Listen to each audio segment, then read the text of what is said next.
we still see a lot of pressure on labour in the construction industry. And there are a range of factors that are relating to that. Welcome to the WTW podcast, Construction Blueprints, where we discuss the latest risk management and insurance trends, as well as issues facing the construction industry. We'll speak with a variety of construction leaders and experts on global topics who can help provide you a blueprint for building your industry knowledge.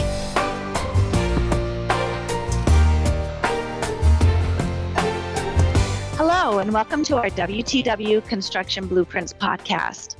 I am Julie Ragsdale, and I am a client executive on the Southeast Construction team, and I am your podcast host. I am delighted to be joined by Dr. Adam Hall, who is a Senior Director, Strategy, Employee Experience Expert at WTW.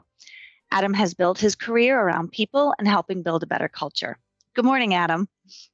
Good morning. On this podcast, we will discuss the labor shortages facing the construction industry and what will be done to address that issue.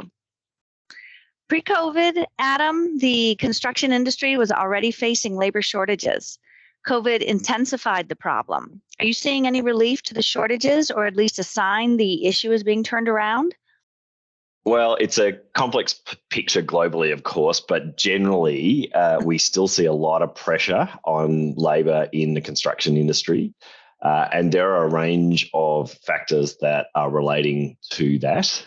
There's been a lot of increases in construction-related work for economies that used infrastructure and housing investment as a way to sustain economic growth during COVID and post-COVID. And in the US and in Australia, those infrastructure investment spikes are continuing. And so we expect to see very strong demand for labour in the construction industry to continue, even in environments where the broader economy is starting to slow, and that may over time impact new housing construction. But I think a lot of the infrastructure construction, which is government funded or more government funded, will potentially continue for quite some time. So if we look at the Australian numbers, which I'm most familiar sitting here in Melbourne, Australia, we're seeing record high numbers of employment growth in construction. In fact, we've had 7 consecutive quarters of growth in construction demand since mid-2021. And so the Australian Bureau of Statistics March quarter statistics show that the construction trades are the sector with the lowest fill rates for jobs. And so it is still extremely hard to find people for construction roles in the Australian market. And, we understand that's certainly similarly the case in North America. Yes, definitely what we're seeing. Per the Bureau of Labor Statistics, in the U.S., construction has reached 99% of pre-COVID numbers, but it definitely does not feel like that. There's with all the increased construction work, large amount of infrastructure work, we definitely don't feel like that's the case. Yeah. And the World Economic Forum, when it looked at a labour market update, it reported that building and related trades were the most highly experienced job shortages across the EU, and that it's predicting some of the highest net growth from 2023 to 2027 in various jobs in the sector, including engineering, project management, building frame and trades, heavy vehicle drivers, looking for a growth of 1 to 2 million jobs in the sector. So it looks like sustained demand, and that has been coupled with supply challenges into the sector for labour for some time. So it appears there are many issues feeding into the cause of labour shortage. What do you see as the root cause? Well, as with all complex problems, there isn't really one root cause. I think there's multiple factors which have similarities across countries, but all have some nuances. Probably one of the biggest factors I think that's globally experienced is the generational shift and retiring baby boomers and a lack of replacement of younger workers coming into the industry, and even just generally in lack of replacements in some countries altogether for baby boomers retiring because of lower birth rates. So that has been a challenge. I think we've also seen some potentially shift away from construction industry roles during COVID. People chose alternatives, looked at ways of, we saw this across a lot of industries, people making choices about what work they did. And the low unemployment environment has meant that people can be picky Definitely. in terms of what work they do, what organizations they work for. And so that has been a significant factor. And then I think we're also seeing the influence of shifting immigration patterns as well, and immigration restrictions in some markets. That meaning it's much harder to get roles that were filled typically by immigrant workers, both in some specialist trades, but also in general labour roles. We've seen reports of that in the United States, but also it's prevalent in Australia, where the skilled migration was shut down during COVID, and that has had a significant impact on the construction sector as well as other sectors which relied on those labour flows.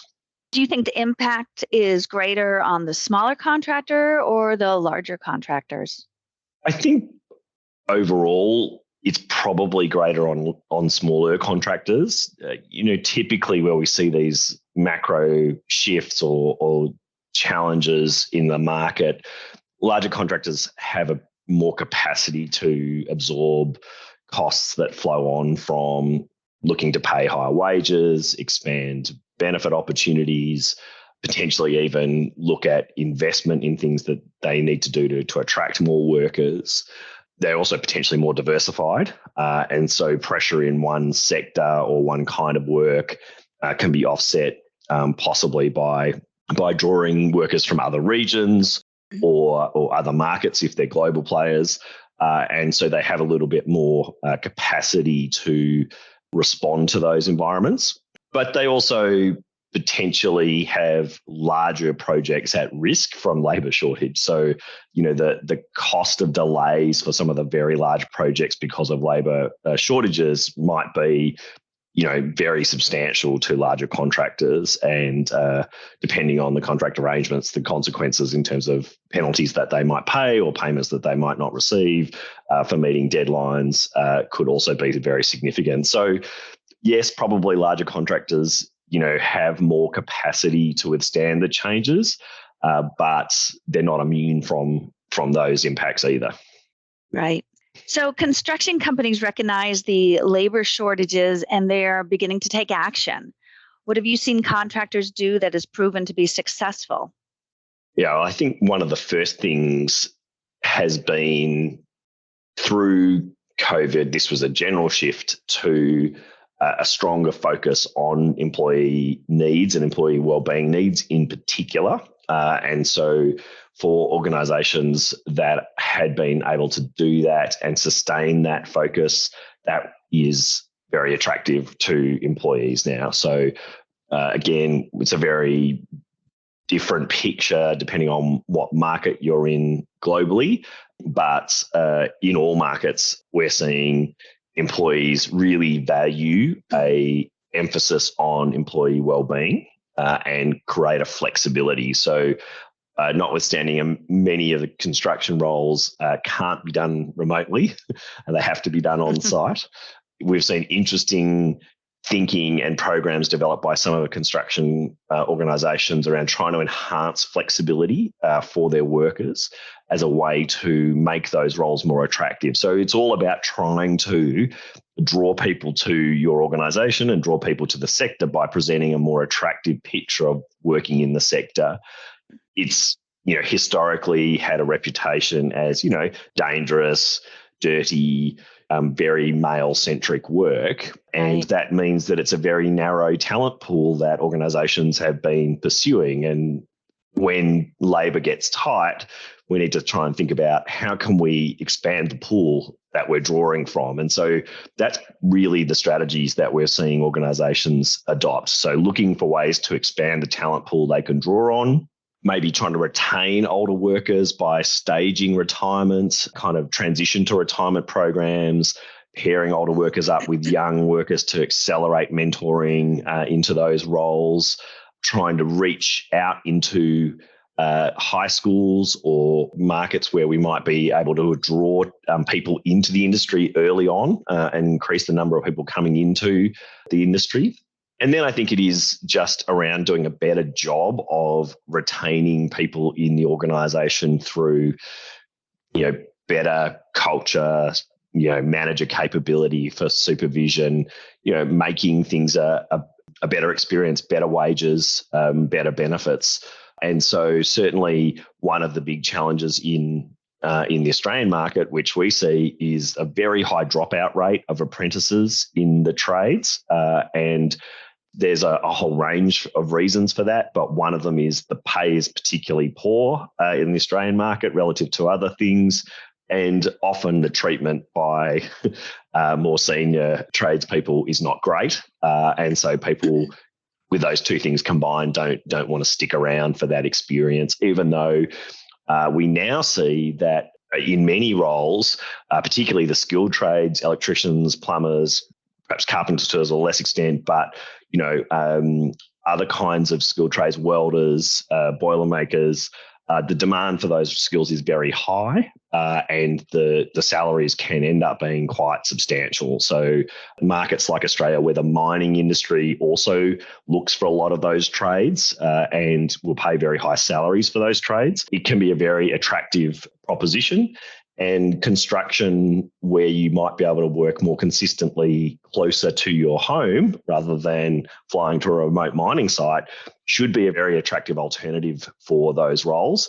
The challenge we often see is competing on salaries, where the mining industry pays very high salaries relative to all other sectors, and that can have a real challenge.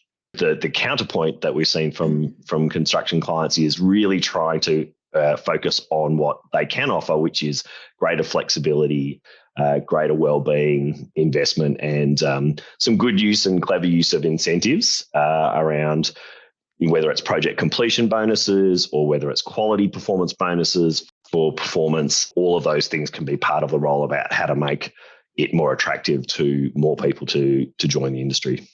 So only 11% of the construction workplace is made up of women per the Bureau of Labor Statistics. It makes sense to grow this percentage. Why do you think there's such low participation by women, and how can we work to increase this percentage? It's a great question, and it is one of the key challenges for the industry, not alone, about how to create a more diverse and inclusive environment that attracts people to the industry. And when labour is short, of course, this becomes a critical issue, but it shouldn't be the driver of everything, because having more diverse people in the industry and in your organisation, coupled with an inclusive culture, means you get access to all of those different ideas about the way to do things from a day-to-day perspective, the way to grow your business. And we've seen evidence from some of our clients here in the mining sector that the most diverse and inclusive teams also have the best safety and production performance. And so there's really clear evidence that actually these things are very good for your business in and of themselves. So how do you go about increasing the number of women? Well, firstly, we start again at schools and making the effort to portray the roles in the industry and the industry itself as a place that has opportunity for women and that is inclusive of women.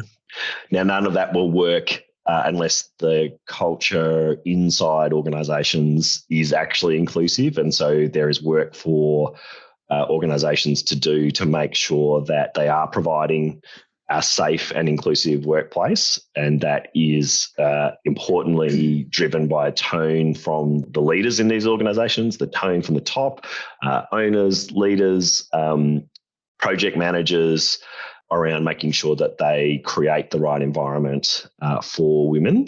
And then importantly, from the organisation perspective, be you a small contractor or a large contractor, around backing that up with the right systems, processes to ensure that, when women come onto site, that they have all the right things in order to do their job properly. And so it is pretty amazing that occasionally we still need to talk to organisations about making sure that they've got the basics right, that they have suitable PPE for women that fits.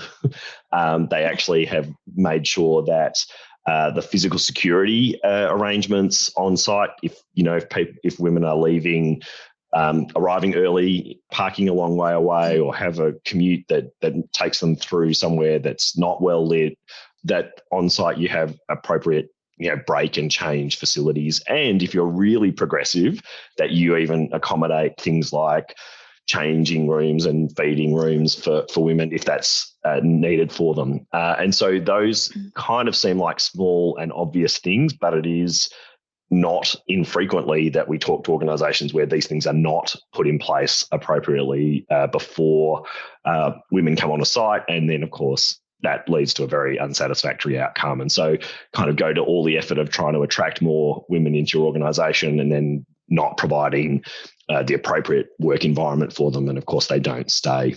So that's really important.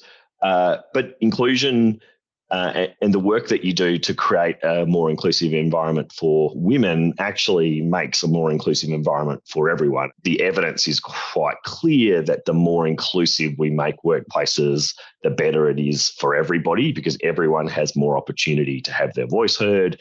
Everyone has more opportunity to be treated equally on the merits of their performance.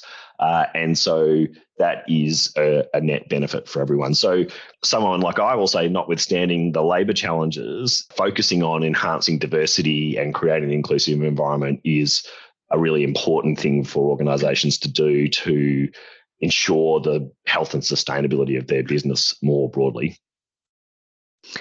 It definitely sounds like employers are trying new things to increase their employee retention. It sounds as if they're giving attention now to the psychological health and mental well-being of the employees while they're at work. What are you seeing in this area that you see as helpful? Yeah, this is a big area. And so the shift we have seen from a focus on physical safety and looking really at only the factors that address an employee's physical safety to looking at employee health and recognizing that actually doing things to improve the physical health and well-being of employees is good for the business, whether that's driving down health premiums or creating, less absence at work and less sick leave, to now seeing that actually investing in the total well-being of an employee, their psychological health, their social connectedness, their financial well-being, and their physical health is also beneficial for the organisation, as it creates employees who are, more physically healthy, less stressed by, the challenges of their life, whether it be those financial or social, and that creates more productive employees. And so we're seeing organisations put in place much more holistic programs around supporting employee well-being. That doesn't mean they're taking on all the responsibility, but it is about a shared responsibility to help employees make good decisions, give them access to resources through the organisation's, particularly buying power if you're a larger organisation, to create economy of scale. And so in North America and other markets with a strong employee benefits market, that can be through that mechanism, group insurances, other kinds of mechanisms. But even in markets like Australia, where there isn't a need for company provided health insurance, there's a significant investment in particularly enhancements in reducing psychosocial hazards and risks.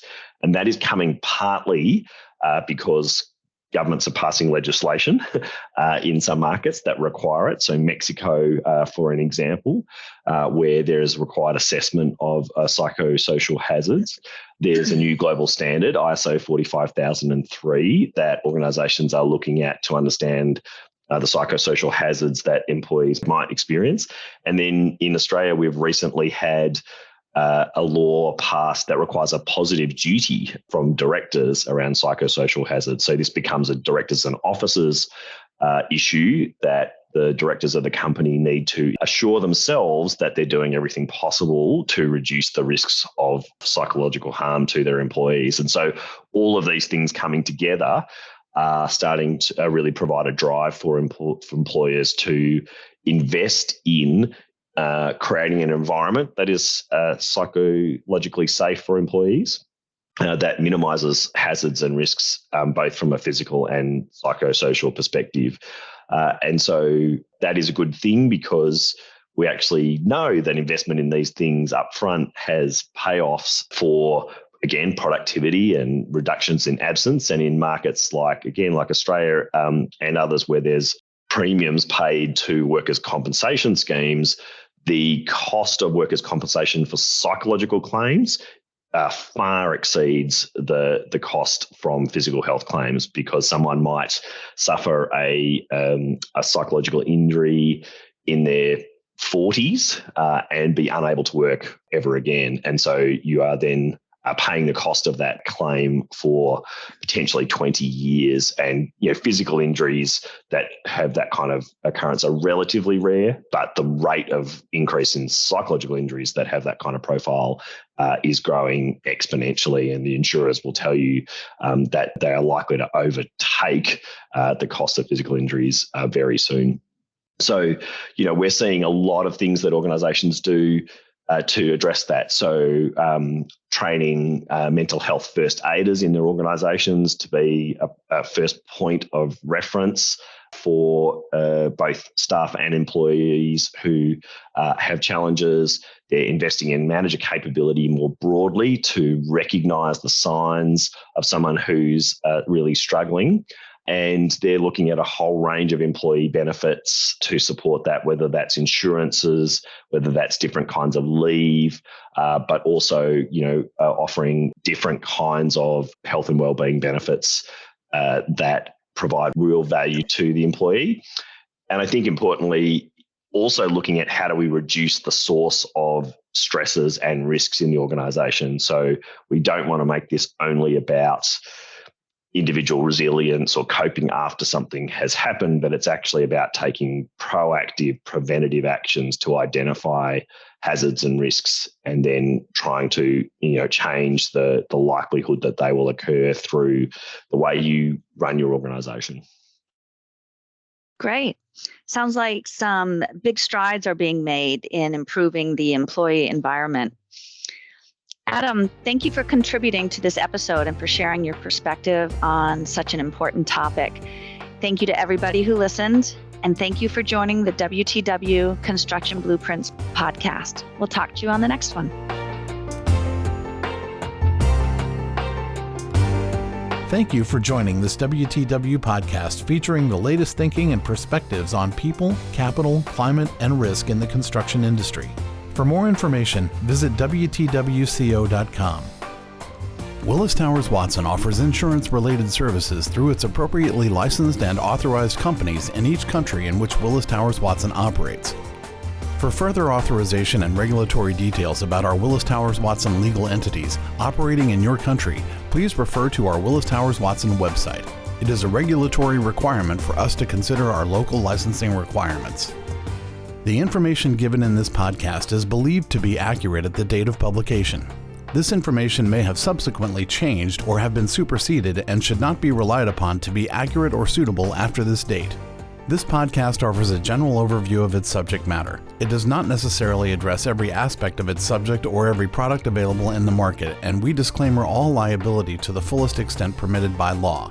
It is not intended to be and should not be used to replace specific advice relating to individual situations, and we do not offer, and this should not be seen as, legal, accounting, or tax advice. If you intend to take any action or make any decision on the basis of the content of this podcast, you should first seek specific advice from an appropriate professional.